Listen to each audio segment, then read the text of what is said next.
அனைவருக்கும் வணக்கம். இன்றைக்கி நம்ம 7ஆம் வகுப்பு 2ஆம் பருவத்தில் இயல் 3 தான் பார்க்க போகிறோம். ஓகேங்களா? ஸோ ஆல்ரெடி நம்ம 6th ஸ்டாண்டர்ட் ஃபுல்லாக கம்ப்ளீட் பண்ணிட்டோம். 7th ஸ்டாண்டர்டில் முதல் பருவம் கம்ப்ளீட் பண்ணியாச்சு. 2ஆம் பருவத்தில் இயல் 1, 2 கம்ப்ளீட் பண்ணிவிட்டு இன்றைக்கி இயல் 3 பார்க்க போகிறோம். ஸோ இதுக்கு முன்னாடி கிளாஸஸ் பார்க்காதவங்க கிளாஸஸ் அட்டன் பண்ணிவிட்டு இந்த கிளாஸஸ் அட்டன் பண்ணுங்க. ஓகேங்களா? இயல் 3 தலைப்பு பார்த்திங்க அப்படின்னா கலை வண்ணம். ஓகேயா? ஸோ கற்றல் நோக்கங்கள்: கலைகளின் இன்றியமையாமையை கவிதை வாயிலாக அறிதல், இருபொருள் தரும் வகையில் அமைந்த பாடலின் சொல் நயங்களை உணர்தல், ஓவியக்கலையின் மேன்மையையும் அது மனித வாழ்வோடு இணைந்துள்ள நுட்பத்தையும் உணர்ந்து போற்றுதல், தமிழக சுற்றுலா இடங்களையும் அவை வெளிப்படுத்தும் கலை பண்பாட்டு கூறுகளையும் படித்தறிதல். ஓகேயா? ஸோ தொழிற்பெயரின் வகைகளை அறிந்து பயன்படுத்துதல்.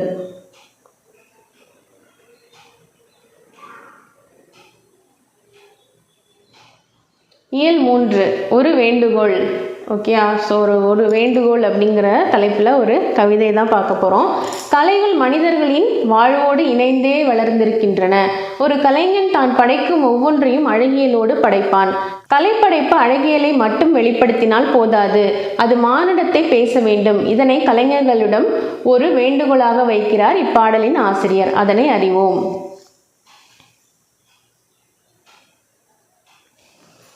கலையுலக பிரம்மாக்களே, மண்ணின் வனப்புக்கு புதிய அழகுகள் சேர்ப்பவர்களே, ஒரு மானுடத்தின் வேண்டுகோள்: நீங்கள் சிற்பிகளாக பாறையை உடைப்பவனின் சிலை வடித்தால் வியர்வை நெடி வீசட்டும் அதில். வயல்வெளி உழவனின் உருவ வார்ப்பெனில் ஈரமண் வாசம் இருக்க வேண்டும் அதில். ஓவியர்களாக தாய்மையின் பூரிப்பை சித்திரமாக்கினால் அவள் முகப்பொலிவில் வழித்தெடுக்குமாறு இருக்கட்டும் கரிசன பாச உணர்வுகள்.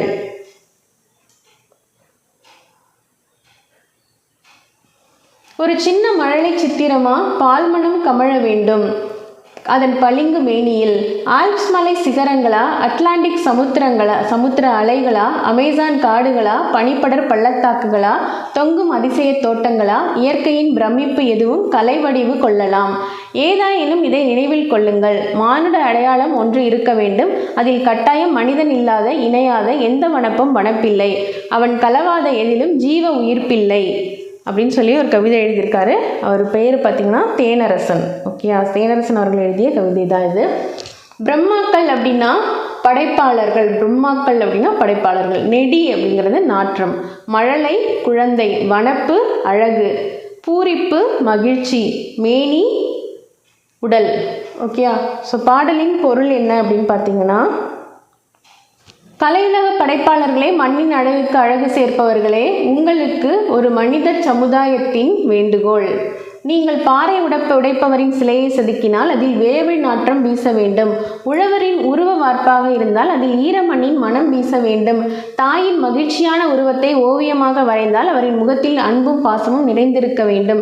சிறு குழந்தையின் சித்திரத்தை தீட்டினால் அதன் உடலில் பால் மனம் கமழ வேண்டும் அப்படின்னு சொல்லி கேட்குறாரு. ஓகே? ஸோ நீங்கள் ஒரு பாறை உடைப்பவராக இருந்தீங்க அப்படின்னா ஒரு வேண்டுகோள் வைக்கிறார். சமூக கலையுலக படைப்பாளர்களுக்கு எல்லாருமே ஒரு வேண்டுகோள் வைக்கிறாரு. என்ன அப்படின்னா, பாறை உடைப்பவரின் சிலையை செதுக்குனா அதில் வியர்வை நாற்றம் வீச வேண்டும்.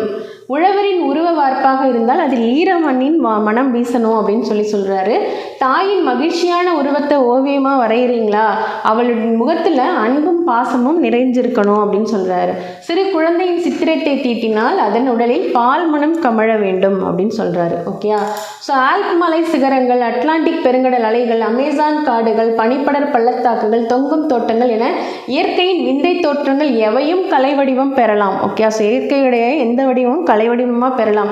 ஆனால் அதில் மானுட பண்பு கட்டாயமாக இருக்க வேண்டும். ஓகேயா?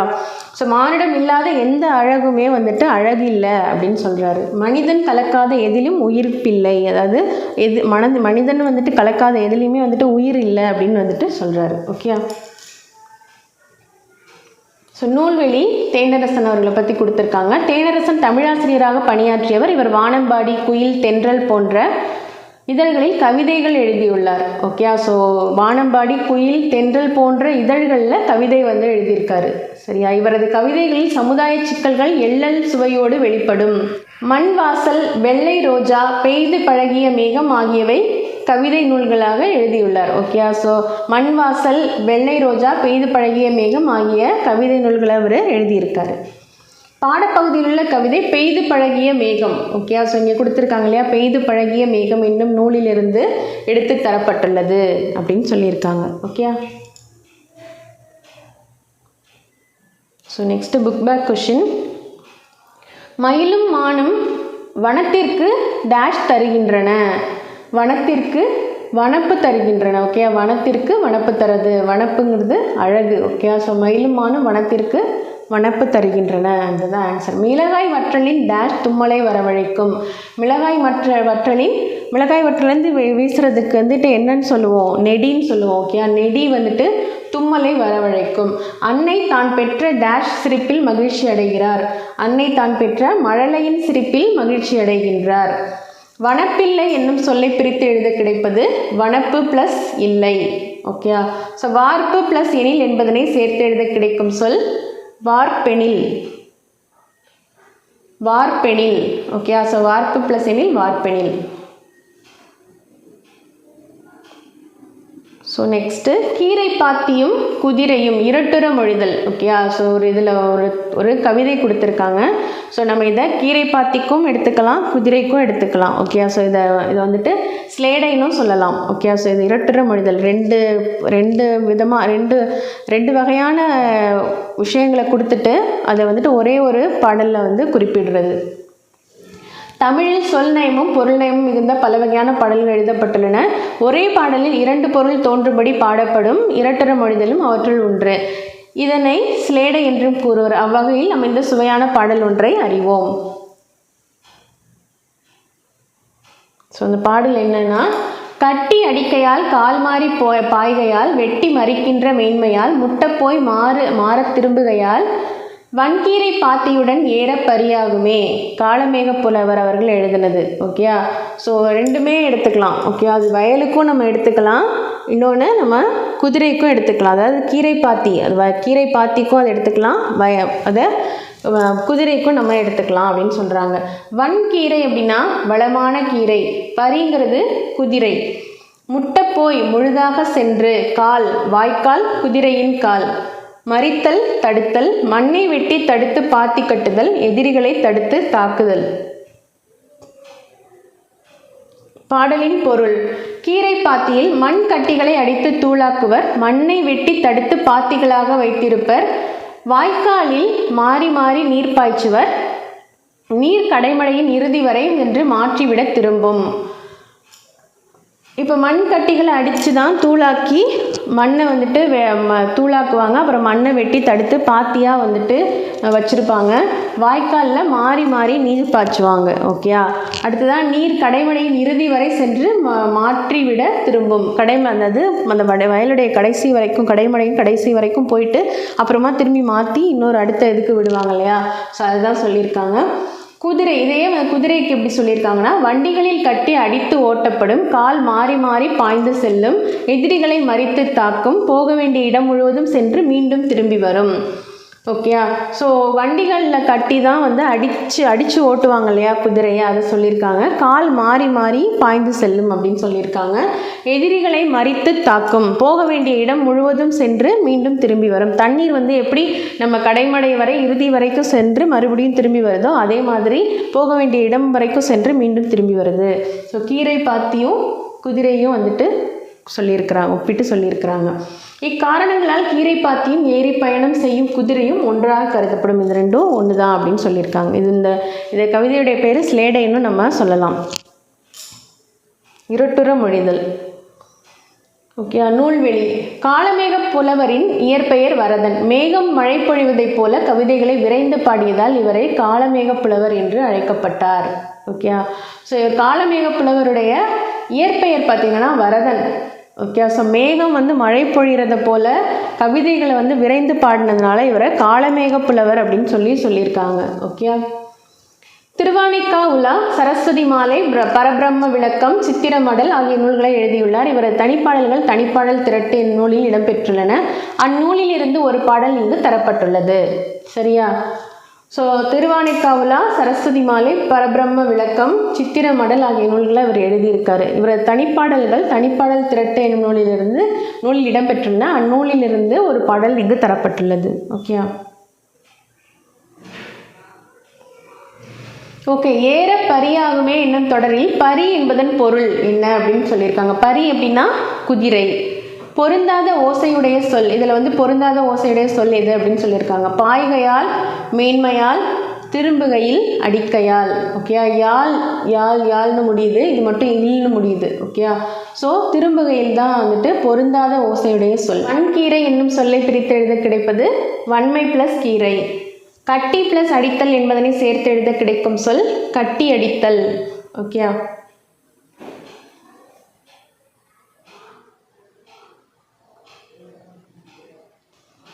அடுத்ததான் பேசும் ஓவியங்கள். ஓகே, ஓவியங்கள் பற்றின சிறப்புகளை வந்துட்டு அந்த ஓவியங்களே சொன்னால் எப்படி இருக்கும் அப்படிங்கிற மாதிரி கதை சொல்லியிருக்காங்க.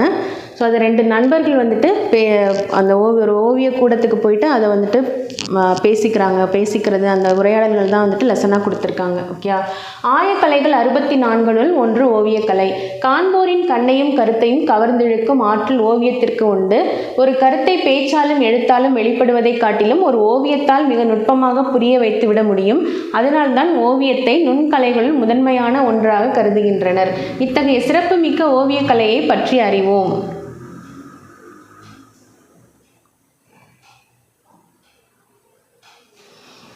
ஒரு விடுமுறை நாளன்று கண்ணனும் மணியும் அரசு பொருட்காட்சி கூடத்திற்கு செல்கின்றனர். ஒவ்வொரு அரங்காக கண்டு கழித்தவாறே சென்று இறுதியில் ஓவிய கூடத்தை அடைகின்றனர். மணி, கண்ணா அந்த அறிவிப்பு பலகையை பார். அறிவிப்பு பலகையில் ஓவியங்களை தொடாமல் பார்க்குமாறு கேட்டுக்கொள்கிறோம். ஓவியங்களுக்கு கீழே உள்ள பொத்தானை அழுத்தினால் ஓவியங்கள் உங்களுடன் பேசும் அப்படின்னு சொல்லியிருக்கிறாங்க. ஓகே, ஸோ கண்ணன் வந்துட்டு சொல்கிறான், மணி இங்கே குகை போன்ற வடிவமைக்கப்பட்ட பாறையில் அழகான ஓவியங்கள் வரையப்பட்டு உள்ளன. அந்த பொத்தானை அழுத்து குகை ஓவியம் பேசுவதை கேட்போம்.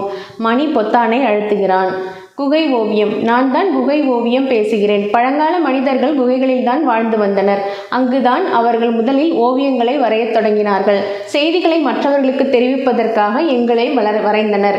வேட்டைக்கு செல்லுதல், நடனமாடுதல், போர் செய்தல் போன்ற காட்சிகள் வரையப்பட்டன. நாங்கள் பெரும்பாலும் கோட்டோவியமாக இருப்போம். மண் மற்றும் கல் துகள்களை கொண்டு எங்களுக்கு வண்ணம் தீட்டினர். எங்களை உற்று நோக்கினால் பழந்தமிழரின் வாழ்க்கை முறைகளை அறிந்து கொள்ளலாம். ஸோ முதல்ல வந்துட்டு மனிதன் எங்கே வந்து ஓவியம் வரைஞ்சிருப்பான்? குகைகளில் தான் வந்துட்டு வரைஞ்சிருப்பான். அவன் தங்கியிருந்திருந்து குகைகளில் முதல்ல ஓவியத்தை வரைஞ்சிருப்பான். ஸோ அதை எதை வந்துட்டு யூஸ் பண்ணியிருப்பாங்க அப்படின்னு பார்த்தீங்கன்னா, மண் மற்றும் கல் துகள்களை பயன்படுத்தி அவங்க வந்துட்டு வண்ணம் தீட்டியிருப்பாங்க, வரைஞ்சிருப்பாங்க. ஓகேங்களா? ஸோ பெரும்பாலும் இதெல்லாம் வந்துட்டு கோட்டோவியமாக தான் இருந்திருக்கு. ஸோ அதை வந்து பார்த்தாலே அவங்களுடைய வாழ்க்கை முறைகள் வந்து பழந்தமிழர்களுடைய வாழ்க்கை முறை வந்து நமக்கு தெரிஞ்சுக்கலாம் அப்படின்னு வந்துட்டு சொல்கிறாங்க. ஓகே, ஸோ நெக்ஸ்ட்டு மணி வந்துட்டு, கண்ணா இதோ இங்குள்ள சுவர் ஓவியத்தின் பொத்தானை அழுத்து அப்படின்னு சொல்கிறான். கண்ணன் பொத்தானை அழுத்துகிறான். அடுத்ததாக சுவர் ஓவியத்தை போயிட்டு பொத்தானை அழுத்துறாங்க. சுவர் ஓவியம் என்ன சொல்லுது அப்படின்னா, மனிதர்கள் வீடு கட்டி வாழத் தொடங்கிய காலம் முதல் சுவர் ஓவியங்களாக எங்களை வரைந்து வருகின்றனர். அரண்மனைகள், மண்டபங்கள், கோவில்கள் போன்றவற்றின் சுவர்களிலும் மேற்கூரைகளிலும் எங்களை காண முடியும். சித்தன்னவாசல் என்னும் ஊரில் எங்களை பார்த்திருப்பீர்கள். எங்களை எவ்வாறு வரைந்தனர் தெரியுமா? முதலில் ஆற்று மணலுடன் சுண்ணாம்பை சேர்த்து சுவரை சமப்படுத்துவர். சுவர் ஈரப்பதமாக இருக்கும் பொழுது எங்களை வரைவர். சுவர் உலர்ந்த பிறகு எங்களை வரைவதும் உண்டு. தஞ்சை பெரிய கோவிலில் சுவர் ஓவியங்களான எங்களை ஏராளமாக காண முடியும். கருவறை சுற்று சுவரிலும் மண்டபங்களிலும் சுவர்களிலும் நாங்கள் அழகாக காட்சியளிக்கிறோம். நாயன்மார்களில் ஒருவரான சுந்தரரின் வாழ்க்கை நிகழ்வுகளாக நாங்கள் வரையப்பட்டிருக்கிறோம். ஓகே, ஸோ சுவர் ஓவியம்ங்கிறது மனிதர்கள் வந்து வீடு கட்டி வாழ தொடங்கியதுக்கு அப்புறமா வந்து சுவர்களில் வந்து ஓவியம் வரைஞ்சிருக்காங்க. அந்த மேற்கூரைகளில் கூட ஓவியம் வந்து வரைஞ்சிருப்பாங்க. ஓகே, ஸோ இதெல்லாம் அப்புறம் சித்தன்னவாசலில் நம்ம வந்துட்டு இந்த மாதிரியான ஓவியங்களை வந்து பார்க்க முடியும் அப்படின்னு சொல்கிறாங்க. ஸோ முதல்ல ஆற்று மணலோட சுண்ணாம்பை சேர்த்து சுவரை வந்து சமப்படுத்தி சுவர் ஈரப்பதமாக இருக்கும் பொழுதே வரைஞ்சிருவாங்களாம், இல்லைன்னா உலர்ந்த பிறகும் வரைவாங்களாம். தஞ்சை பெரிய கோவிலில் சுவர் ஓவியங்கள் எங்களை ஏராளமாக காண முடியும். தஞ்சை பெரிய கோவிலில் இதை வந்துட்டு நிறைய பார்க்கலாம் அப்படின்னு சொல்கிறாங்க. ஓகே, ஸோ கருவறை சுற்றுச்சுவரிலும் மண்டபங்களின் சுற்றுச்சுவரிலும் நாங்கள் அழகாக காட்சியளிக்கிறோம் அப்படின்னு சொல்கிறாங்க. நாயன்மார்களில் ஒருவரான சுந்தரருடைய வாழ்க்கை நிகழ்வுகளையாகவும் இது வந்துட்டு வரையப்பட்டிருக்கு அப்படின்னு சொல்கிறாங்க. ஸோ அடுத்ததாக கண்ணவா அதோ அங்குள்ள துணி ஓவியங்களை பார்ப்போம். கண்ணன் துணி ஓவியத்தின் அருகிலுள்ள பொத்தானை அழுத்துகிறான். அப்போ துணி ஓவியம் பேசுது. என்னன்னா, துணிகளில் ஓவியங்கள் வரையும் முறை பழங்காலம் முதலே வழக்கத்தில் இருந்துள்ளது. ஓவியம் வரைய பயன்படும் துணியை எழினி, திரைச்சீலை, கிழி,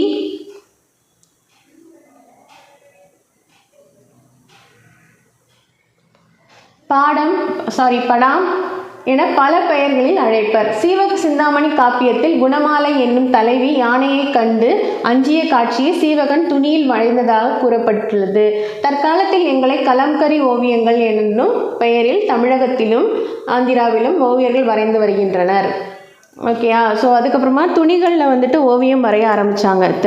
அந்த அந்த துணிகளில் சீலைகள், துணி அவங்க உடுத்துகிற உடைகளில் வந்துட்டு அந்த ஓவியங்கள் வரைந்து உடுத்த ஆரம்பிச்சிருக்காங்க. ஸோ இந்த சீவக சிந்தாமணி காப்பியத்தில் குணமாலைங்கிற தலைவி வந்துட்டு யானையை கண்டு அஞ்சிய காட்சியை வந்து சீவகன் துணியில் வந்து வரைந்ததாக கூறப்பட்டிருக்குது அப்படின்னு சொல்கிறாங்க. தற்காலத்தில் நம்ம வந்து கலம்காரி ஓவியங்கள் வந்து இருக்குது அப்படின்னு சொல்கிறாங்க.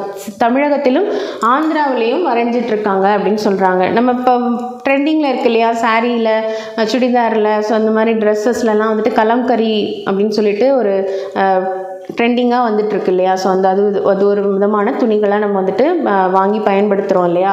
ஸோ அந்த மாதிரியான கலம்கரி ஓவியங்கள் சொல்கிறாங்க. ஸோ அடுத்தது புனையா ஓவியங்கள் பற்றி நம் இலக்கியங்கள் கூறும் செய்திகள். புனையா ஓவியம் கடுப்ப புனைவில் அப்படின்னு சொல்லிட்டு நெடுநல் வாடை சொல்லுது. புனையா ஓவியம் கடுப்ப புனைவில், புனையா ஓவியம் புறம் போந்தன்ன அப்படிங்கிறது மணிமேகலையிலையும் சொல்லப்பட்டிருக்கு அப்படின்னு சொல்கிறாங்க. அடுத்ததாக கண்ணன் மணி வா அந்த ஓலைச்சுவடி ஓவியத்தை பார்ப்போம். ஓலைச்சுவடி ஓவியம் அடுத்ததாக ஓலைச்சுவடி ஓவியத்துடைய பொத்தானை அழுத்துறாங்க. ஓலைச்சுவடி ஓவியம் பேசுது. ஓலைச்சுவடிகள் மீது எழுத்தாணிகளை கொண்டு கோட்டோவியமாகவும் வர்ணப்பூச்சி ஓவியமாகவும் எங்களை வரைவார்கள். நாங்கள் பெரும்பாலும் இத்திகாசம் மற்றும் புராண காட்சிகளாகவே இருக்கின்றோம். தற்காலத்தில் எங்களை காண்பது அரிதாகிவிட்டது. தஞ்சாவூர் சரஸ்வதி மகால் நூலகத்திற்கு சென்றால் எங்களை காணலாம் அப்படின்னு சொல்கிறாங்க. ஓகேயா. ஸோ ஓலைச்சுவடிகளில் ஓவியம் வரைஞ்சிருக்கிறாங்க. ஓகேயா. ஸோ எவ்வளோ ஒரு நுணுக்கமாக மைனூட்டாக அதில் வந்துட்டு வரைஞ்சிருக்கணும். ஓகேயா. ஸோ எவ்வளோ ஒரு கஷ்டமான ஒரு விஷயம் இல்லையா. ஸோ இதை வந்துட்டு இதெல்லாமே வந்து இதிகாசம் புராண காட்சிகளாகவே இருக்குது. தற்காலத்தில் வந்துட்டு இதெல்லாம் வந்துட்டு காண முடியாது அப்படின்னு சொல்கிறாங்க. தஞ்சாவூர் சரஸ்வதி மகால் நூலகத்துக்கு சென்றால் இதை நீங்களை பார்க்கலாம் அப்படின்னு சொல்கிறாங்க. தாள்களில் ஓவியம் வரையும் பொழுதே நாம் அழிப்பான்களை கொண்டு பல முறை அழித்து வரைகிறோம்.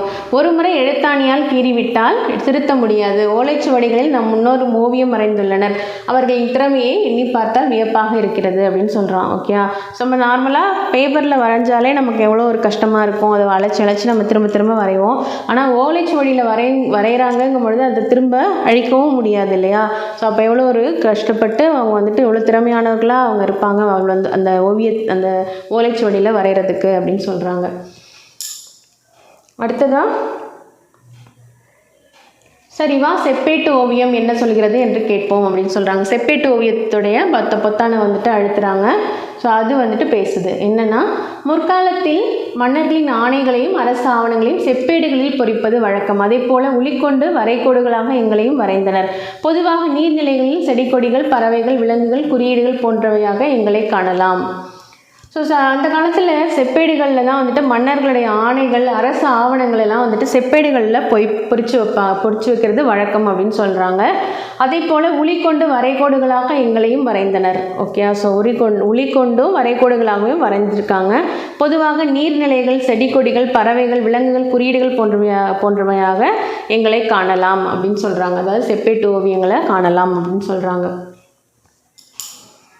ஸோ இதில் பார்த்தீங்கன்னா தெரிந்து தெளிவோம்ல ஓவிய மண்டபத்தில் பல வகை ஓவியங்கள் வரையப்பட்டிருந்தன. ஓவியங்கள் குறித்து அறிந்தோர் அறியாதவர்களுக்கு விளக்கி கூறினர் என்ற செய்தி பரிபாடலில் இடம்பெற்றுள்ளது.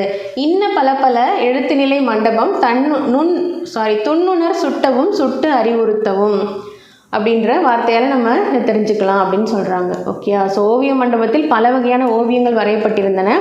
ஓவியங்கள் குறித்து அறிந்தோர் அறியாதவர்களுக்கு விளக்கி கூறினர் என்ற செய்தி பரிபாடலில் குறிப்பிடப்பட்டிருக்குதா சொல்லியிருக்காங்க. ஓகே. அங்கே சில புதுமையான ஓவியங்கள் காணப்படுகின்றனவே, வா சென்று பார்க்கலாம். தந்த ஓவியங்கள் என்று குறிப்பிடப்பட்டுள்ளதே, இவை யார் தந்த ஓவியங்களாக இருக்கும்? ஸோ அந்த பொத்தானை வந்துட்டு அழுத்துறாங்க. தந்த ஓவியத்தினுடைய பொத்தானை அழுத்துறாங்க. நாங்கள் யானை தந்தங்களின் மீது வரையப்பட்ட ஓவியங்கள். வயது முதிர்ந்து இறந்த யானையின் தந்தங்களின் மீது பல வகை நீர் வண்ணங்களை பயன்படுத்தி அழகான ஓவியங்களாக எங்களை வரைவார்கள். எங்களை கேரள மாநிலத்தில் அதிகமாக காண முடியும். ஓகே, ஸோ தந்தத்தில் வரைஞ்சிருக்காங்க பாருங்கள். ஸோ இதை வந்துட்டு கேரள மாநிலத்தில் அதிகமாக இருக்கும் அப்படின்னு சொல்கிறாங்க. நீர் வண்ணங்களை பயன்படுத்தி வரைஞ்சிருந்தா சொல்லியிருக்கிறாங்க. அடுத்ததாக வா அங்கே கண்ணாடி ஓவியங்களை பார்ப்போம் அப்படின்னு சொல்கிறாங்க. கண்ணாடி பொத்தானை அடுத்ததாக கண்ணாடி ஓவியத்தின் பொத்தானை எடுத்துகிறாங்க.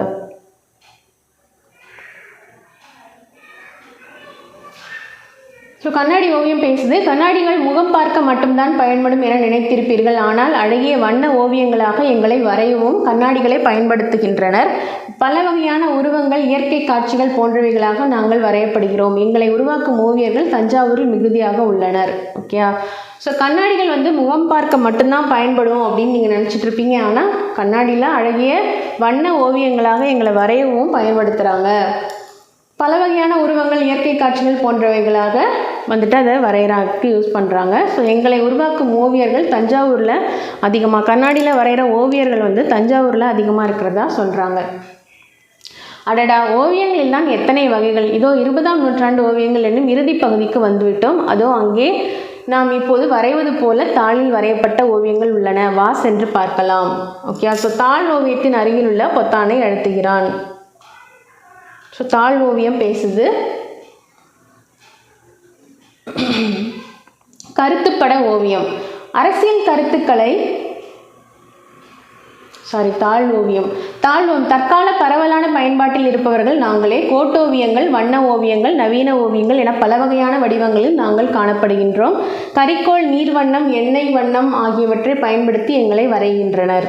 ஓகே, ஸோ நெக்ஸ்ட்டு இந்த தாள் ஓவியத்தில் பார்த்திங்கன்னா பரவலாக பயன்பாட்டில் இப்போ இருக்கிறது தாள் ஓவியம் தான் பரவலாக பயன்பாட்டில் இருக்குது. ஸோ இதில் கோட்டோவியங்கள், வண்ண ஓவியங்கள், நவீன ஓவியங்கள் என பல வகையான வடிவங்களில் நாங்கள் காணப்படுகிறோம். கரிக்கோல், நீர் வண்ணம், எண்ணெய் வண்ணம் ஆகியவற்றை பயன்படுத்தி வரைகிறதா சொல்கிறாங்க.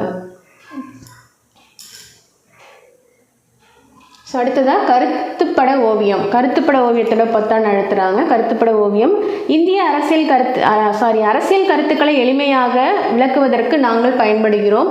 இந்தியா இதழில் பாரதியார் தான் எங்களை முதலில் தமிழில் அறிமுகப்படுத்தினார். இப்பொழுது பெரும்பாலான இதழ்களில் நீங்கள் எங்களை பார்க்க முடியும். எங்களுடைய மற்றொரு வடிவமே கேலி சித்திரம் ஆகும். மனித உருவங்களை விந்தையான தோற்றங்களில் நகைச்சுவை தோன்றும்படி வரைவதையே கேலி சித்திரம் என்பர்.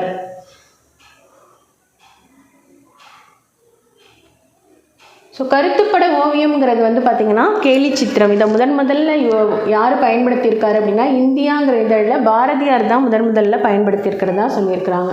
ஸோ தெரிந்து தெளிவோம்ல.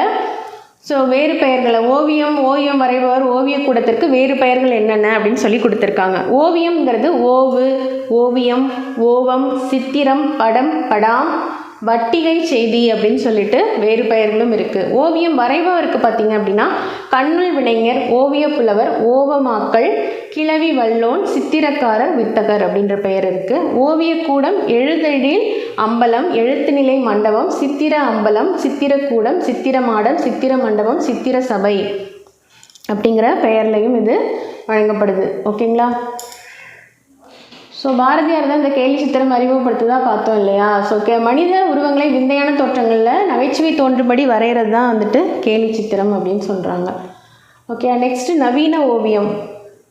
ஸோ இதுதான் இந்த கேலி சித்திரம். ஓகே, பாரதியார் வெளியிட்ட கேலி சித்திரம் இதுதான்.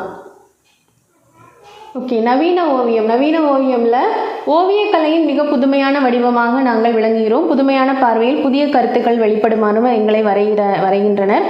பார்வையாளர்களின் மனப்பான்மைக்கு ஏற்ப பொருள் கொள்ளும் வகையில் கோடுகளாகவும் கிறுக்கல்களாகவும் நாங்கள் வரையப்படுகிறோம். பல வண்ண கலவைகளை கொண்டும் எங்களை வரைகின்றனர். ஓகே, ஸோ இதுதான் நவீன ஓவியம். புதுமையாக இப்போ வரைகிறாங்க இல்லையா? புதுமையான பார்வையில் புதிய கருத்துக்கள் வெளிப்படுமாறு வரைகிறது. பார்வையாளர்களின் மனப்பான்மைக்கு ஏற்ப பொருள் கொள்ளும் வகையில் கோடுகளாகவும் கிறுக்கல்களாகவும் நிறைய ஓவியங்கள் பார்த்துருப்பீங்க. ஸோ பல வண்ண கலவைகளை கொண்டும் இப்போ நிறைய வண்ண கலவைகள் இருக்குது இல்லையா? So oil painting, water colour, அப்புறம் oil colour, pastel colours, so அது நிறைய விதவிதமாக கலர் வந்துருச்சு இல்லையா? ஸோ அதெல்லாம் சொல்லியிருக்காங்க. அடுத்ததான் இந்த கண்காட்சியின் மூலம் பல வகையான ஓவியங்களை பற்றி அறிந்து கொண்டோம் அப்படின்னு சொல்லிட்டு முடிக்கிறாங்க. சரியா? அதிலும் ஓவியங்களே நம்மோடு பேசியது மிக மிக சிறப்பாக இருந்தது. இந்த நாளை நம்மால் மறக்கவே முடியாது. நாமும் சிறந்த ஓவியங்களை வரைந்து பழகுவோம் அப்படின்னு சொல்லிட்டு 2 பேரும் பேசிக்கிறாங்க. ஸோ தெரிந்து தெளிவோம் லாஸ்ட்டாக என்ன கொடுத்துருக்காங்கன்னா, இந்திய கதை மரபுகளை இணைத்து ஓவியங்களில் புதுமைகளை புகுத்தியவர் ராஜா ரவிவர்மா. இவரது ஓவிய முறைகள் பிற்காலத்தில் நாட்காட்டிகளில் அதிகம் பயன்படுத்தப்பட்டன. நாட்காட்டி ஓவியம் வரையும் முறையின் முன்னோடிகளுள் ஒருவராக கருதப்படுபவர் கொண்டையராஜு. நாட்காட்டி ஓவியங்களை பசார் பெயிண்டிங் என்றும் அழைப்பார் அப்படின்னு சொல்கிறாங்க. ஓகேவா? ஸோ இந்திய கதை மரபு ஐரோப்பிய கலை நுணுக்கத்தோட இந்திய கதை மரபுகளையும் இணைச்சு ஓவியங்களாக வரைஞ்சவர், புதுமையை புகுத்தியவர் யாருன்னா ராஜா ரவிவர்மா அவர்கள் தான் அப்படின்னு சொல்கிறாங்க. ஸோ இவரது ஓவிய முறைகள் பிற்காலத்தில் நாட்காட்டிகளில் அதிகம் பயன்படுத்தப்பட்டன. நாட்காட்டி ஓவியம் வரையும் முறையின் முன்னோடிகளில் ஒருவராக கருதப்படுபவர் ராஜா ரவிவர்மா அவர்கள். ஓகே, ரவிவர்மா ஓவியங்கள் ரொம்ப சிறப்பு வாய்ந்தவை. ஸோ அடுத்ததான்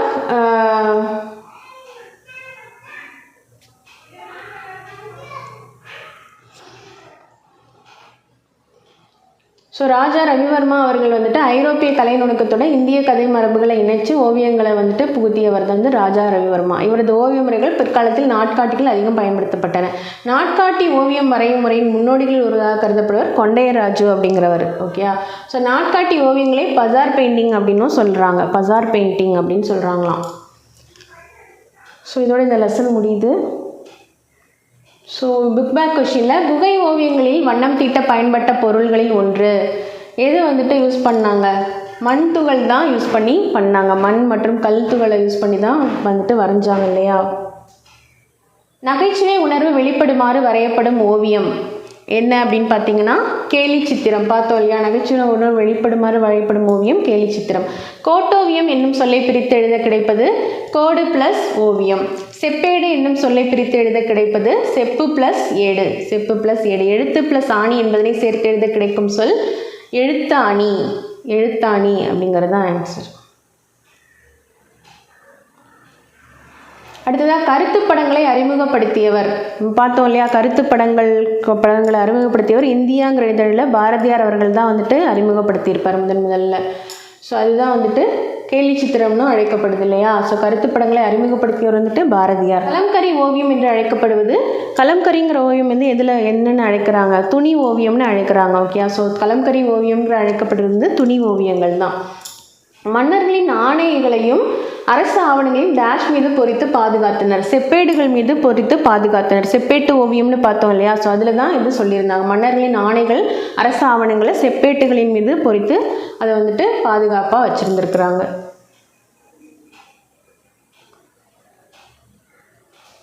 ஸோ அடுத்ததாக உள்ள லெசன் என்னென்னு பார்த்தீங்கன்னா தமிழ் ஒளிர் இடங்கள். அதாவது தமிழ் ஒளிர் இடங்கள் அப்படின்னா தமிழ் எங்கெல்லாம் எந்தெந்த இடத்துலலாம் சிறப்பு வாய்ந்ததாக இருக்குது, ஸோ அதுக்கான இடங்கள் எங்கெங்கெல்லாம் இருக்குது, தமிழ்நாட்டில் இருக்குது அப்படின்றது தான் நம்ம பார்க்க போகிறோம். மனிதர்கள் புதிய புதிய இடங்களை காண்பதில் விருப்பமுடையவர்கள். பழமையான நினைவு சின்னங்கள், இயற்கை அழகு நிறைந்த பகுதிகள், வழிபாட்டு இடங்கள், கடற்கரை பகுதிகள், தேசிய பூங்காக்கள் போன்ற இடங்களை காண்பது உள்ளத்திற்கு மகிழ்ச்சியை தரும். அவற்றுள் தமிழின் பெருமையை விளக்கும் இடங்கள் சிலவற்றை காண்போம். அன்பு மாணவர்களே, புத்தகங்களில் பல வகை உண்டு. கதை புத்தகங்கள், கட்டுரை புத்தகங்கள், கவிதை புத்தகங்கள் ஆகியவை நீங்கள் அறிந்தவையே. இது தமிழுடன் தொடர்புடைய இடங்கள் குறித்த கையேடு. இக்கையேடு அத்தகைய இடங்களை நேரில் காண வேண்டும் என்ற ஆர்வத்தை தூண்டும் வகையில் வடிவமைக்கப்பட்டுள்ளது.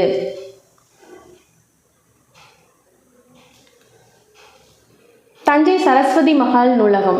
இதுக்கு யாராவது போயிருக்கீங்களா? யாரெல்லாம் தஞ்சாவூர்லேருந்து வீடியோ பார்க்குறீங்க? தஞ்சாவூர் இந்த சரஸ்வதி மஹால் நூலகத்துக்கு யாராவது போயிருக்கீங்களா அப்படின்னு சொல்லிட்டு கமெண்ட் பண்ணுங்கள். ஓகேங்களா? ஸோ நான் போயிருக்கிறேன். நான் காலேஜ் படிக்கும்பொழுது நான் போயிருக்கேன். தஞ்சாவூரில் நான் படிக்கும்பொழுது இந்த சரஸ்வதி நூலக மஹாலுக்கு நான் போயிருக்கேன். இந்தியாவில் உள்ள தொன்மையான நூலகங்கள் தஞ்சை சரஸ்வதி மஹால் நூலகமும் ஒன்று. இந்நூலகம் கிபி 1122 முதல் இயங்கி வருவதாக கல்வெட்டு செய்திகள் கூறுகின்றன. இங்கு தமிழ், தெலுங்கு உள்ளிட்ட பல்வேறு மொழிகளில் ஓலைச்சுவடிகளும் கையெழுத்துப்படிகளும் உள்ளன. தலைசிறந்த ஓவியங்களும் தொன்மையான இசைக்கருவிகளும் சிற்பங்களும் இங்கு இடம்பெற்றுள்ளன. ஓகே, ஸோ இது 1122 முதல் இயங்கி வரதா சொல்கிறாங்க. ஸோ ஸோ இங்கே தமிழ், தெலுங்கு உள்ளிட்ட பல்வேறு மொழிகளில் ஓலைச்சுவடி, கையெழுத்து படிகள்லாம் இருக்கிறதா சொல்கிறாங்க. ஓகே, ஸோ தலை சிறந்த ஓவியங்களும் தொன்மையான இசைக்கருவிகளும் சிற்பங்களும் இங்கு இடம்பெற்றுள்ளன. ஸோ அதை சுற்றி அதை பக்கத்துலேயே பார்த்திங்கன்னா அரண்மனையெல்லாம் இருக்கும். ஸோ அந்த அரண்மனையும் வந்துட்டு போய் பார்க்கலாம். ஓகே, ஸோ வந்துட்டு பார்க்க வேண்டிய ஒரு இடம் தஞ்சை அரண்மனைங்கிறது. சரிங்களா? ஸோ தஞ்சை அரண்மனை, இந்த நூலகம், ஸோ இதெல்லாம் போய் பார்த்திங்க அப்படின்னா நம்மளுடைய முன்னோர்கள் வந்துட்டு எப்படிலாம் வாழ்ந்திருக்காங்க, அந்த மன்னர்கள் காலத்தில் எப்படிலாம் இருந்திருக்காங்க, ஸோ அவங்க என்ன மாதிரியான உடைகள் யூஸ் பண்ணியிருக்காங்க, அவங்க யூஸ் பண்ண பொருட்கள்லாம் என்னென்ன விதம், எப்படிலாம் அவங்க வந்துட்டு என்னென்ன பொருட்கள்லாம் யூஸ் பண்ணி அவங்க எப்படி வாழ்ந்திருக்காங்கிறத நம்ம தெரிஞ்சுக்கலாம். ஓகே, ஸோ உங்களுக்கு முடிஞ்சது யாராவது தஞ்சாவூரில் இருக்கீங்க, தஞ்சாவூரில் இருக்கவங்க கண்டிப்பாக போயிருப்பீங்க. இது வரைக்கும் போகலைன்னா போய் பாருங்கள். தஞ்சாவூர் பக்கத்தில் இருக்கிறவங்களும் போய் பாருங்கள். ஓகே, ஸோ மற்றவங்களும் போக முடிஞ்சால் போய் பாருங்கள். ஸோ அடுத்ததான் தமிழ் பல்கலைக்கழகம் தஞ்சாவூர். செம்மொழியாகிய தமிழுக்கு ஒரு பல்கலைக்கழகம் அமைய வேண்டும் என்ற எண்ணத்தின் அடிப்படையில் தமிழக அரசால் கிபி 1981 தோற்றுவிக்கப்பட்டது. ஓகே, ஸோ செம்மொழியாக தமிழுக்கு ஒரு பல்கலைக்கழகம் அமையணும் அப்படிங்கிறதுக்காக 1981 தமிழக அரசால் தோற்றுவிக்கப்பட்டது தான் தமிழ் பல்கலைக்கழகம். இது தஞ்சாவூரில் 1000 ஏக்கர் நிலப்பரப்பில் அமைக்கப்பட்டுள்ளது. ஓகே, 1000 ஏக்கரால் இது வந்துட்டு அமைக்கப்பட்டிருக்கு. இந்த பில்டிங் பார்த்திங்கன்னா அப்படியே அந்த தமிழ் து அப்படின்ற வடிவில் வந்துட்டு அந்த பில்டிங் வந்துட்டு அமைஞ்சிருக்கு அப்படின்னு சொல்கிறாங்க. ஓகே, ஸோ நான் இந்த வழியாக தான் நான் காலேஜ் போயிட்டு வருவேன். ஆனால் எனக்கு அப்போ வந்துட்டு தெரியாது இந்த யூனிவர்சிட்டி வந்து இந்த மாதிரி அமைஞ்சிருக்கு அப்படிங்கிறது எனக்கு தெரியாது. ஸோ நான் அதுக்கப்புறமா தான் லேட்டராக தான் வந்துட்டு எனக்கு தெரிய வந்தது. ஸோ அடுத்ததான் இது தஞ்சாவூரில் 1000 ஏக்கர் நிலப்பரப்பில் அமைக்கப்பட்டுள்ளது. வானத்திலிருந்து பார்க்கும் பொழுது தமிழ்நாடு என தெரியும் வகையில் இதன் கட்டட அமைப்பு உள்ளது. இந்திய நாகரிகத்தின் பண்பாட்டு கூறுகள் அனைத்தையும் விரிவாகவும் ஆழமாகவும் ஆராய வேண்டும் என்பதே இப்பல்கலைக்கழகத்தின் நோக்கம். இங்கு கலைப்புலம், சுவடிப்புலம், வளர்தமிழ் புலம், மொழிப்புலம், அறிவியல் புலம் ஆகிய 5 புலங்களும் 25 துறைகளும் உள்ளன. ஓகே, ஸோ இங்கே வந்துட்டு 5 புலங்கள் 25 துறைகள் இருக்குது அப்படின்னு சொல்கிறாங்க. இப்பல்கலைக்கழகம் தமிழ்மொழி ஆய்வுகள் செய்வது மட்டுமன்றி சித்த மருத்துவத்துறை மூலம் பொதுமக்களுக்கு பயனுள்ள வகையில் மருத்துவ தொண்டு செய்து வருகின்றது. இந்திய ஆட்சிப்பணி பயிற்சியாளர்களுக்கு தமிழ்மொழி பயிற்சியை இங்கு பல்கலைக்கழகமே வழங்குகின்றது. இங்கு மிகப்பெரிய நூலகம் ஒன்று அமைந்துள்ளது. உலகின் பல்வேறு நாடுகளைச் சேர்ந்த ஏராளமான மாணவர்கள் இங்கு கல்வி கற்று வருகின்றனர். ஓகே, ஸோ நெக்ஸ்ட்டு பார்த்திங்கன்னா உவேசா நூலகம், சென்னை. ஸோ கிபி 1942 தொடங்கப்பட்ட இந்நூலகத்தில் தமிழ், தெலுங்கு, வடமொழி உள்ளிட்ட பல்வேறு மொழி நூல்கள் உள்ளன. இங்கு 2128 ஓலைச்சுவடிகளும் 2941 தமிழ் நூல்களும் உள்ளன. உவே சாமிநாத ஐயர் அவர்களுடைய நூலகம். இவரை தான் நம்ம தமிழ் தாத்தா அப்படின்னு சொல்லுவோம் இல்லையா? ஸோ அவருடைய நூலகம் சென்னையில் வந்துட்டு வச்சுருக்குறாங்க. 1942 இருக்குது. ஸோ இதில் தமிழ், தெலுங்கு, வடமொழி உள்ளிட்ட பல்வேறு மொழி நூல்கள் இருக்குது. 2128 ஓலைச்சுவடிகளும் 2941 தமிழ் நூல்களும் இருக்கிறதா குறிப்பிட்டிருக்கிறாங்க. அடுத்ததாக கீழ்த்திசை நூலகம், சென்னை. இந்நூலகம் கிபி 1869 தொடங்கப்பட்டது. இங்கு தமிழ், தெலுங்கு, கன்னடம், மராத்தி உள்ளிட்ட பல்வேறு மொழிகளில் ஓலைச்சுவடிகள் உள்ளன. கணிதம், வானியல், மருத்துவம், வரலாறு உள்ளிட்ட பல்வேறு துறை நூல்களும் இடம்பெற்றுள்ளன. இது தற்போது அண்ணா நூற்றாண்டு நூலகத்தின் 7ஆம் தளத்தில் இயங்கி வருகிறது. ஓகே, அந்த கீழ்த்திசை நூலகம்ங்கிறது அண்ணா நூற்றாண்டு நூலகம் நம்ம பார்த்தோம் இல்லையா? ஸோ அதில் அங்கே வந்து 7ஆம் தளத்தில் தான் இது இயங்கி வருது அப்படின்னு சொல்கிறாங்க. இது 1869 தொடங்கப்பட்டது அப்படின்னு சொல்கிறாங்க. அடுத்ததாக கன்னிமரா நூலகம், சென்னை. கிபி 1896 தொடங்கப்பட்ட கன்னிமரா நூலகம் தமிழ்நாட்டின் மைய நூலகம் ஆகும். இது இந்திய நாட்டின் களஞ்சிய நூலகங்களில் ஒன்றாகவும் விளங்குகிறது. இந்நூலகத்தில் 6 லட்சத்திற்கும் மேற்பட்ட நூல்கள் உள்ளன. இந்தியாவில் வெளியிடப்படும் புத்தகங்கள், நாளிதழ்கள், பருவ இதழ்கள் ஆகியவற்றின் ஒரு படி இங்கு பாதுகாக்கப்படுகிறது. ஓகே, ஒரு படினா ஒரு பிரதி ஒரு காப்பி, அதுதான் வந்துட்டு சொல்கிறாங்க. இந்நூலகத்தின் 3ஆம் தளத்தில் மறைமலை அடிகள் நூலகமும் செயல்பட்டு வருகின்றது. ஓகே, ஸோ 1896 தொடங்கப்பட்டது தான் இந்த கன்னிமரா நூலகம். தமிழ்நாட்டின் மைய நூலகம் இதுதான். இந்திய நாட்டின் களஞ்சிய நூலகங்களில் ஒன்றாகவும் விளங்குகிறது. இது இந்திய நாட்டோட களஞ்சிய நூலகங்களில் ஒன்றாகவும் இருக்குது. இந்நூலகத்தில் 6 லட்சத்துக்கும் மேற்பட்ட நூல்கள் வந்துட்டு இருக்குது. இந்தியாவில் வெளியிடப்படும் புத்தகங்கள், நாளிதழ்கள், பருவ இதழ்கள் இந்த இந்தியாவில் வெளியிடப்படுற புத்தகங்கள், நாளிதழ்கள், பருவ இதழ்கள் ஆகியவற்றின் ஒரு பிரதி வந்துட்டு ஒரு காப்பி இங்கே பாதுகாக்கப்படுறதா சொல்கிறாங்க. இந்நூலகத்தின் 3ஆம் தளத்தில் மறைமலை அடிகள் நூலகமும் செயல்பட்டு வருகிறது. ஓகே, ஸோ கொஷின் கேட்க வாய்ப்பு இருக்குது. ஸோ எந்த நூலகத்தின் 3ஆம் தளத்தில் மறைமலை அடிகள் நூலகம் வந்துட்டு செயல்படுது அப்படின்னு கேட்கலாம். ஸோ அதனால் கவனமாக படிச்சுக்கோங்க, இதெல்லாமே இம்பார்ட்டண்ட் தான். அடுத்ததாக வள்ளுவர் கோட்டம் சென்னை. திருவள்ளுவரின் புகழை உலகறிய செய்யும் வகையில் சென்னை கோடம்பாக்கத்தில் வள்ளுவர் கோட்டம் என்னும் கலைக்கூடம் அமைக்கப்பட்டுள்ளது. இதன் கட்டுமான பணிகள் கிபி 1973 தொடங்கி 76 முடிக்கப்பட்டன. இது திருவாரூர் தேர் போன்ற வடிவில் அமைக்கப்பட்டு அதனை 2 யானைகள் இழுத்துச் செல்வது போன்று கருங்கற்களால் உருவாக்கப்பட்டுள்ளது. இதன் அடிப்பகுதி 25 அடி நீளமும் 25 அடி அகலமும் உடையது. தேரின் மொத்த உயரம் 128 அடி. 2 பக்கங்களிலும் பக்கத்திற்கு 4 சக்கரங்கள் தனிக்கற்களால் அமைக்கப்பட்டுள்ளன. கடைக்கோடி 2 சக்கரங்கள் பெரியனவாகவும் நடுவில் 2 சக்கரங்கள் சிறியனவாகவும் உள்ளன.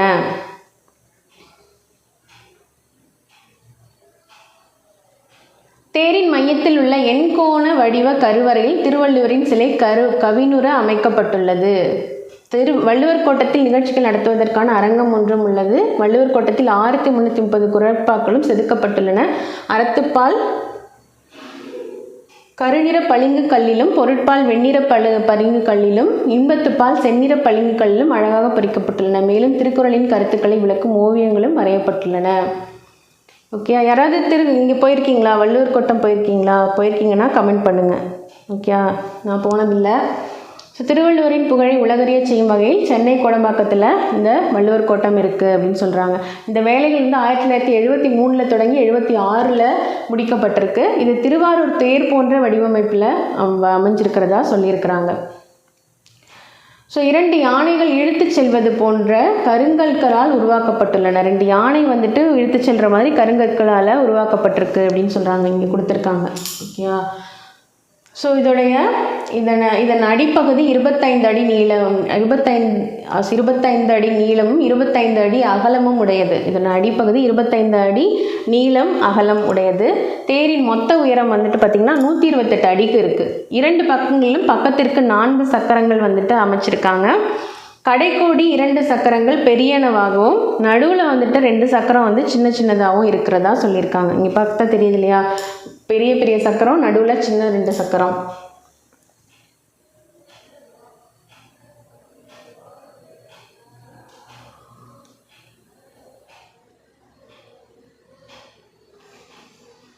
தேரின் மையத்தில் எண்கோண வடிவ கருவறையில் திருவள்ளுவருடைய சிலை கவினுற அமைக்கப்பட்டுள்ளது அப்படின்னு சொல்கிறாங்க. திருவள்ளுவருடைய சிலையை வந்துட்டு அமைச்சிருக்கிறதா சொல்லியிருக்கிறாங்க.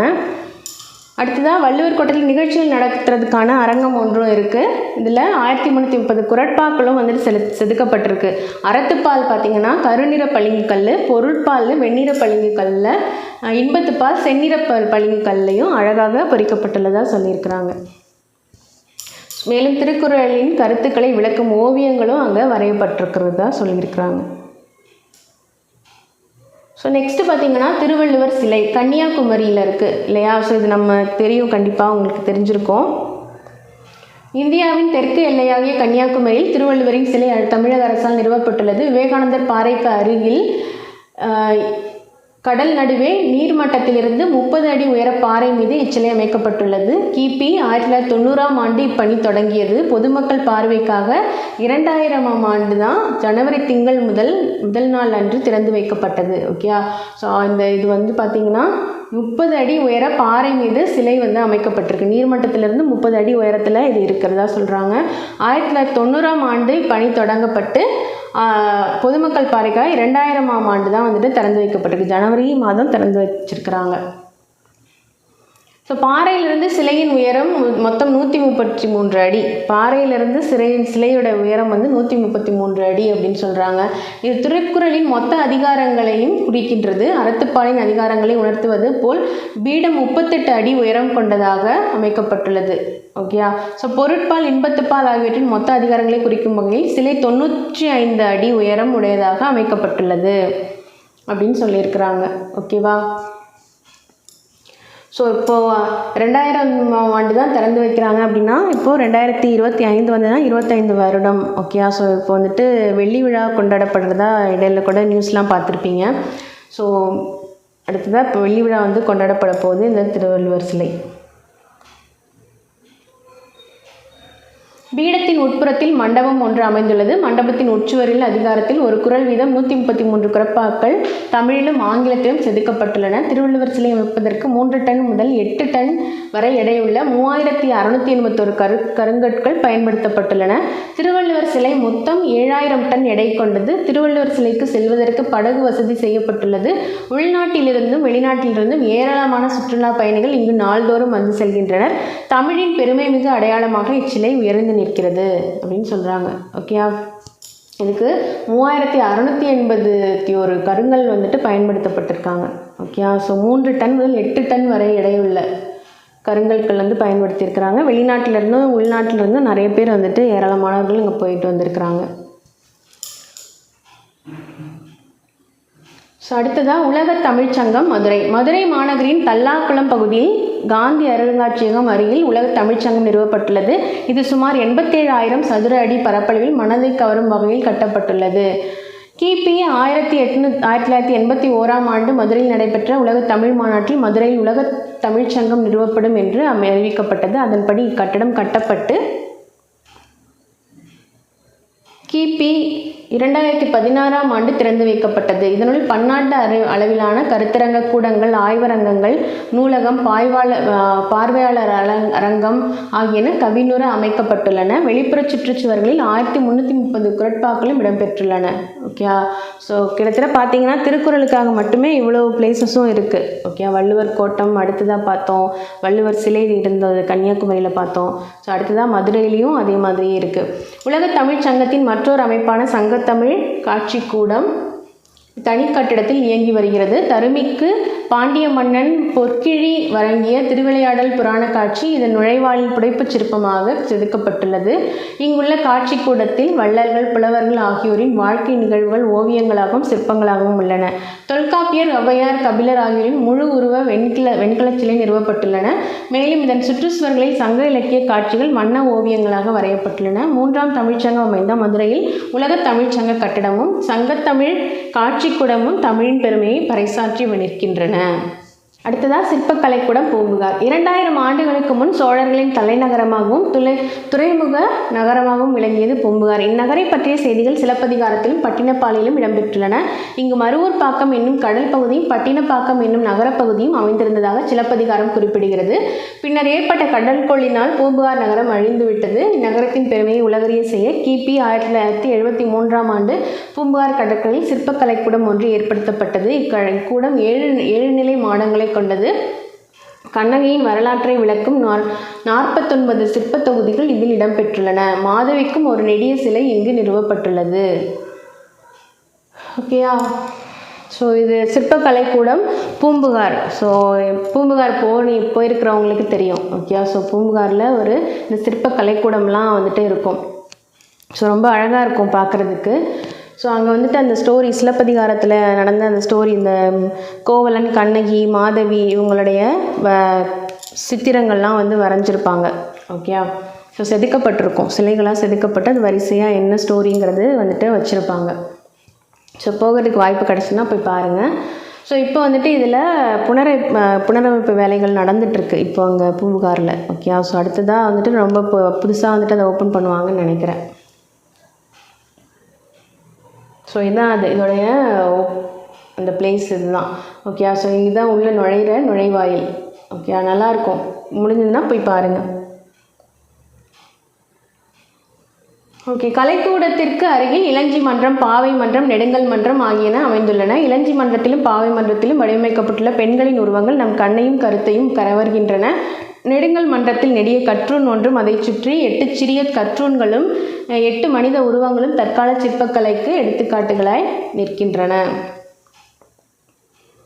ஸோ கையேட்டில் நாம் கண்ட பகுதிகள் அனைத்தும் தமிழின் பெருமையை உலகறிய செய்ய நிறுவப்பட்டவை ஆகும். இவற்றை காணும் பொழுது தமிழரின் வாழ்வையும் தமிழ்மொழியின் சிறப்பையும் அறிய முடிகின்றது. இத்தகைய சிறப்புமிக்க இடங்களுக்கு சென்று பார்வையிடுவதும் அவற்றை பாதுகாப்பதும் தமிழராகிய நம்முடைய கடமையாகும். ஓகே, ஸோ இங்கெல்லாம் போயிட்டு இத்தனை சிறப்புமிக்க இடங்களை வந்துட்டு போய் பாருங்கள் அப்படின்னு சொல்கிறாங்க. ஓகே, ஸோ வாய்ப்பு கிடைக்கும் பொழுது எல்லாருமே போய் பார்க்கலாம்.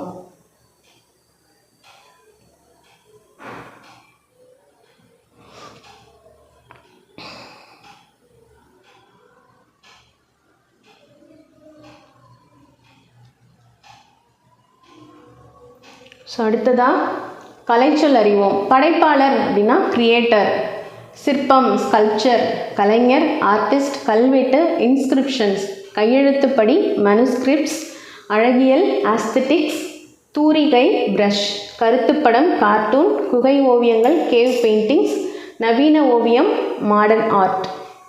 இந்த ஆஸ்தட்டிக்ஸ், மனுஸ்கிரிப்ட்ஸ், இன்ஸ்கிரிப்ஷன்ஸ் இதெல்லாம் வந்துட்டு கொஞ்சம் கவனமாக படிச்சுக்கோங்க, ஓகேங்களா. அடுத்ததாக திருக்குறள் 10 குறள் வந்துட்டு நம்ம பார்ப்போம் இந்த இதில். ஸோ ஃபஸ்ட்டு கல்வி. கற்க கசடர கற்பவை கற்றபின் நிற்க அதற்கு தக. கற்க வேண்டியவற்றை பிழையில்லாமல் கற்க வேண்டும், கற்றபின் கற்ற வழியில் நடக்க வேண்டும். ஓகே, கற்க கசடர அப்படின்னா பிழை இல்லாமல் கற்க. ஒரு விஷயம் கற்றுக்குறோம் அப்படின்னா பிழை இல்லாமல் கற்றுக்கிறது. ஓகே, ஸோ அதோடைய என்ன பொருள் அப்படிங்கிறத ஆழ்ந்து நம்ம வந்துட்டு படித்து ஆராய்ந்து படித்து தெரிஞ்சுக்கணும் அப்படின்னு சொல்கிறாங்க. ஸோ அப்படி கற்றுக்கிட்டதுக்கப்புறம் அந்த வழியிலேயே நடக்கணும் அப்படின்னு சொல்கிறாங்க. ஸோ 2வது குறள். எண்ணென்ப ஏனை எழுத்தென்ப இவ்விரண்டும் கண்ணென்ப வாழும் உயிர்க்கு. எண்ணும் எழுத்தும் வாழும் மக்களுக்கு கண்கள் போன்றவை. எண்ணும் எழுத்தும் கண்கள் போன்றது அப்படின்னு சொல்கிறாங்க. தொட்டனைத்து ஊறும் மணற்கேணி மாந்தர்க்கு கற்றனைத்து ஊறும் அறிவு. தோண்டும் அளவிற்கு ஏற்ப மணற்கேணியில் நீர் ஊறும், அதுபோல கற்கும் அளவிற்கு ஏற்ப மக்களுக்கு அறிவு வளரும். தோண்ட தோண்ட தோண்ட மணற்கேணியில் எப்படி எந்த அளவுக்கு நீர் ஊறுமோ அதுபோல் நம்ம வந்துட்டு கல்வி கற்க கற்க நம்மளுடைய அறிவும் வளரும் அப்படின்னு சொல்கிறாங்க. ஏடில் விழுச்செல்வம் கல்வி ஒருவருக்கு மாடல்ல மற்றையவை. அழிவில்லாத சிறந்த செல்வம் கல்வியே, ஒருவருக்கு அதனை விட சிறந்த செல்வம் வேறு இல்லை. செய்தக்க அல்ல செய்யக்கெடும், செய்தக்க செய்யாமை யானும் கெடும். செய்யத்தகாத செயல்களை செய்வதாலும் செய்யத்தக்க செயல்களை செய்யாமல் விடுவதாலும் தீமை உண்டாகும். ஓகே, ஸோ அழிவில்லாத சிறந்த செல்வம் கல்வி தான் இல்லையா. ஸோ ஒருவருக்கு அதை விட சிறந்த செல்வம் வேறு இல்லை அப்படின்னு சொல்கிறாங்க. செய்யத்தக்க அல்ல செய்யக்கடும், செய்தக்க செய்யாமை யானும் கெடும். பொருள்: செய்யத்தகாத செயல்களை செய்வதாலும் செய்யத்தக்க செயல்களை செய்யாமல் விடுவதாலும் தீமை உண்டாகும். செய்யத்தகாத அப்படின்னா செய்யக்கூடாத செயல்களை செய்கிறதாலும் செய்யத்தக்க செயல்களை செய்ய வேண்டிய செயல்களை செய்யாமல் விடுறதுனாலையும் தீமை உண்டாகும் அப்படின்னு சொல்கிறாங்க. எண்ணி துணிக கருமம் துணிந்த பின் எண்ணுவம் என்பது இழுக்கு. எந்த செயலையும் நன்கு சிந்தித்த பின் தொடங்க வேண்டும், தொடங்கிய பின் எண்ணி பார்க்கலாம் என்பது குற்றமாகும் அப்படின்னு சொல்கிறாங்க. எந்த செயலையும் நம்ம செய்கிறதுக்கு முன்னாடி எவ்வளோ வேணாலும் யோசிச்சுக்கலாம், ஆனால் செய்ய ஆரம்பித்ததுக்கு அப்புறமா திரும்ப இதை செய்யலாமா அப்படின்னு சொல்லிட்டு யோசிக்கக்கூடாது, அது வந்து இழுக்கு அப்படின்னு சொல்கிறாங்க, குற்றம் அப்படின்னு சொல்கிறாங்க. ஸோ அடுத்ததாக நன்றாற்றல் உள்ளும் தவறுண்டு அவரவர் பண்பறிந்து ஆற்றா கடை. நாம் ஒருவருடைய பண்பை அறிந்து அவருக்கு நன்மை செய்ய வேண்டும், இல்லாவிட்டால் நன்மை செய்தாலும் தீமை வந்து சேரும். ஒருவருடைய பண்பு என்ன அப்படின்னு தெரிஞ்சுக்கிட்டு அவங்களுக்கு வந்து நன்மை செய்யணுமா. அப்படி இல்லாமல் அது என்னன்னே தெரியாமல் நம்ம வந்து என்ன தான் அவங்களுக்கு நன்மை செஞ்சாலும் அது தீமையில் தான் வந்து முடியும் அப்படின்னு சொல்கிறாங்க. ஸோ இப்போ ஒரு திருடன் இருக்கிறான், இல்லை ஒரு கொலை செஞ்சவன் இருக்கான், இல்லை ஒரு கெட்டவங்க இருக்காங்க, அவங்கள பற்றி எதுவுமே தெரியாமல் அவன் வந்து ஒரு திருடன் ஒரு கொலை செய்தவன் அப்படின்னு தெரியாமல் நம்ம அவனுக்கு உதவி செய்ய போகி கடைசியாக அது நமக்கு எப்படி வந்து முடியும், அவனுக்கு வந்து நம்ம நன்மை தான் செய்கிறோம், அவனுக்கு ஹெல்ப் பண்ணுறோம் உதவி பண்ணுறோம் அப்படின்னாலுமே அது நமக்கு கடைசியாக என்ன ஆகும், தீமையில் தான் முடியும். அவனுக்கு நம்ம உதவி செஞ்சதுனால அது நமக்கு தீமையாக வந்து முடியும் இல்லையா. ஸோ அதை தான் இதில் சொல்லியிருக்கிறாங்க. அடுத்தது சுற்றந்தழால். காக்கை கரவா கரைந்துண்ணும் ஆக்கமும் அன்ன நீரார்க்கே உள. காகம் தனக்கு கிடைத்ததை மறைக்காமல் தன் சுற்றத்தாரை கூவி அழைத்து உண்ணும், அத்தகைய பண்பு உடையவர்களிடமே செல்வம் சேரும் அப்படின்றாங்க. ஓகே, ஸோ காக்கை கரவா கரைந்துண்ணும் ஆக்கமும் அன்ன நீரார்க்கே உள. காகம் வந்து பார்த்துருக்கீங்களா, நம்ம சாப்பாடு அதுக்கு வச்சோம் அப்படின்னா அது எல்லாரையும் கூப்பிடும், காக்கான்னு அதோடைய எல்லாரையும் கூப்பிட்டு அது சேர்ந்து அது வந்துட்டு சாப்பிடும். அப்படி இல்லாமல் நமக்கு உணவு கிடச்சிருச்சு நம்ம மட்டும் சாப்பிட்டுக்கலாம் அப்படின்னு சொல்லி நினைக்காது இல்லையா. ஸோ அந்த மாதிரி நமக்கு வந்து நம்மளும் வந்துட்டு நம்மளுடைய சுற்றத்தாரை கூப்பிட்டு நம்ம அவங்கள விட்டு மறைச்சி சாப்பிடாம அவங்களையும் கூப்பிட்டு நம்ம எல்லாரும் சேர்ந்து சந்தோஷமாக சாப்பிட்டோம் அப்படின்னா தான், அப்படி இருந்தால் தான் நமக்கு அந்த பண்புடையவர்கள்கிட்ட தான் நமக்கு செல்வம் சேரும் அப்படின்னு சொல்கிறாங்க. அடுத்ததான் மடியின்மை. மடியை மடியா ஒழுகல் குடியை குடியாக வேண்டுபவர் அப்படின்னு சொல்கிறாங்க. மடியை மடியா ஒழுகல் குடியை குடியாக வேண்டுபவர். தம் குடியை சிறப்புடைய குடியாக செய்ய விரும்புவர். சோம்பலை துன்பமாக கருதி முயற்சியோடு வாழ்தல் வேண்டும். தம் குடியை வந்ததால் தம்முடைய குடும்பத்தை சிறப்பாக செய்யணும் அப்படின்னு நினைக்கிறவங்க சோம்பலை வந்து துன்பமாக கருதணும். சோம்பல் வந்து இருக்கக்கூடாது இல்லையா? ஸோ சோம்பல் இருந்ததுன்னா நம்ம குடும்பத்தை வந்துட்டு நம்ம எப்படி நல்ல சிறப்புடைய குடியாக மாற்ற முடியாது இல்லையா? ஸோ அதனால் சோம்பலை தவிர்த்து முயற்சியோடு வாழ்தல் முயற்சி பண்ணிக்கிட்டே இருக்கணும். சோம்பல் இல்லாமல் முயற்சியோடு அவங்க வாழணும் அப்படின்னு சொல்கிறாங்க. ஸோ அடுத்ததான் இடுக்கண் அழியாமை. இடும்பைக்கு இடும்பை படுப்பர், இடும்பைக்கு இடும்பை படா அதவர். துன்பம் வந்தபோது வருந்தி கலங்காதவர் அந்த துன்பத்திற்கே துன்பம் உண்டாக்கி அதனை வென்று விடுவர். ஓகே, ஸோ துன்பம் வரும்பொழுது அதற்கு பார்த்து கலங்கக்கூடாதான். ஓகே, ஸோ துன்பம் வந்தபோது கலங்காமல் ஸோ அந்த துன்பத்திற்கே துன்பம் உண்டாக்கி அதனை வென்று விடுவார். அந்த துன்பத்துக்கே துன்பம் உண்டாக்கி அதை வந்து வெற்றி அடைஞ்சிருவாங்க அப்படின்னு சொல்கிறாங்க. ஸோ அடுத்ததான் புக் பேக் கொஷின். டேஷ் தீமையை உண்டாக்கும். எது வந்து தீமையை உண்டாக்கும் அப்படின்னு சொல்கிறாங்க. செய்ய தகுந்த செயல்களை செய்யாமல் இருக்கிறதுனால தீமை உண்டாகும் இல்லையா? செய்ய தகுந்த செயல்களை செய்யாமல் இருக்கிறதுனால தான் தீமை உண்டாகும். அடுத்ததான் தன் குடியை சிறந்த குடியாக செய்ய விரும்புபவரிடம் டேஷ் இருக்கக்கூடாது, சோம்பல் இருக்கக்கூடாது. ஓகேயா? சிறந்த குடியாக இருக்கணும்னா சோம்பல் இருக்கக்கூடாது அப்படின்னு பார்த்துருந்தோம் இல்லையா? சோம்பல் இருக்கக்கூடாது. ஸோ எழுத்தென்ப என்னும் சொல்லை பிரித்து எழுத கிடைப்பது எழுத்து ப்ளஸ் என்ப. ஓகேயா? ஸோ எழுத்து ப்ளஸ் என்ப. கரைந்துண்ணும் என்னும் சொல்லை பிரித்து எழுத கிடைப்பது கரைந்து ப்ளஸ் உண்ணும். கரைந்து ப்ளஸ் உண்ணும், இதான் ஆன்சர். கற்றணைத்து ப்ளஸ் ஊறும் என்பதனை சேர்த்து எழுத கிடைக்கும் சொல் கற்றணை தூறும். கற்றணை தூறும் மணற்கேணி அப்படின்னு சொல்லி வந்தது இல்லையா? கற்றணை தூறும். கற்றணைத்து ப்ளஸ் ஊறும் அப்படிங்கிறது தான் ஆன்சர். ஓகே, பொறுத்துக. கற்கும் முறை அப்படின்னா என்ன? கற்கும் முறை அப்படிங்கிறது பிழை இல்லாமல் கற்றல் தான் வந்துட்டு கற்கும் முறை. அதாவது நம்ம பிழை இல்லாமல் கற்றுக்கிறது தானே வந்துட்டு கற்கும் முறை. ஓகேயா? ஸோ பிழையோடு நம்ம கற்றுக்கக்கூடாது இல்லையா? அடுத்தது உயிர்க்கு கண்கள். உயிர்க்கு கண்கள் வந்து எண்ணும் எழுத்தும் அப்படிங்கிறது தான் ஆன்சர். விழுச்செல்வம் கல்வி. ஓகேயா? ஸோ எண்ணி துணிக கருமம் அப்படின்னு சொல்லி அது எது சொல்லுவாங்க? செயலில் தான் குறிப்பிடுவாங்க. ஸோ எண்ணி துணிக செயல். கரவா கரைந்துண்ணும் காகம். ஓகேயா?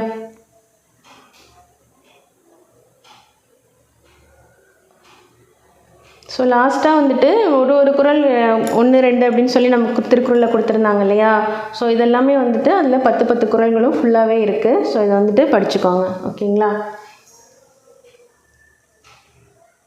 ஸோ இதோட நமக்கு 2ஆம் பருவத்தில் 3 இயல்களுமே கம்ப்ளீட் ஆகுது. ஓகே, ஸோ இன்றைக்கி நம்ம இயல் 3 கம்ப்ளீட் பண்ணிட்டோம்.